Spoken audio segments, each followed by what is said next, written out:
Hi everyone, and here we go, episode 3 of Power Rangers Dino Fury. It's called Lost Signal. This episode starts off with Zaito reminiscing about his home planet, and as the title refers, Lost Signal, there's some sort of signal that comes to Earth. And meanwhile, down in the base, they're trying to decipher the signal, but this machine that they have gets broken and they need this part to fix it, and they think that they cannot fix it, so they try to kind of figure it out in other ways. Meanwhile, we have another Sporix that shows up. I think her name is Vipira, and this monster has these like eyes on her chest or something like that, that when you look at it, it makes you freeze. So she freezes most of the city by using sort of like TVs and other kind of media. And Zaito uses like a blindfold to try to fight her.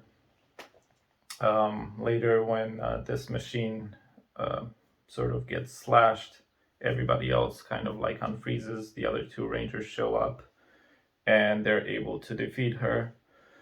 In this episode, we have the debut of the Ankylo Hammer Zord, which is the pink, and the Tricera Blade Zord, which is the blue Zord. And unlike the T-Rex Champion Zord, these are only in CG. They don't actually have like a suit for the Zord, which I've always liked when you can actually see the suit or some sort of toy or something. They always kind of they make it look more realistic than the actual CGI, because the CGI wasn't very um, good. And even the Megazord transformations, I always liked when it's actual toys or suits that are being used for the transformations and not CGI. It just, the CGI doesn't look as real.